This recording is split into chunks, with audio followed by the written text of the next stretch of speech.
బాహుబలి ప్రభాస్ ప్రస్తుతం అమెరికాలో ఉన్నాడు. బాహుబలి 2 భారీ సక్సెస్ను ప్రభాస్ అమెరికాలో ఎంజాయ్ చేస్తున్నాడు. అక్కడి నుంచి తిరిగి రాగానే సాహో సినిమా షూటింగ్లో పాల్గొనున్నాడు. రన్ రాజా రన్ ఫేమ్ సుజిత్ ఈ చిత్రానికి దర్శకత్వం వహిస్తున్నారు. యువి క్రియేషన్ సంస్థ ఈ భారీ చిత్రాన్ని నిర్మిస్తున్నారు. 150 కోట్లతో తెలుగు, తమిళ్, హిందీ భాషల్లో ఈ చిత్రాన్ని అత్యంత ప్రతిష్టాత్మకంగా నిర్మిస్తున్నారు.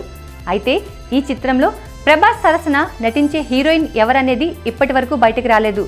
బాహుబలిలో ప్రభాస్ సరసన నటించిన అనుష్క సాహోలో కూడా నటించే అవకాశం ఉందని ప్రచారం జరిగింది.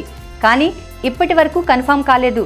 అయితే ఈ సినిమాలో కథానాయికగా బాలీవుడ్ హీరోయిన్స్ పేర్లను పరిశీలిస్తున్నట్టుగా కొన్ని రోజులుగా వార్తలు షికారులు చేస్తున్నాయి. తాజాగా కత్రినా కైఫ్ పేరు ఎక్కువగా వినిపిస్తోంది. బాలీవుడ్ అగ్ర కథానాయికగా కత్రినా కైఫ్ ఒక వెలుగు వెలుగుతోంది.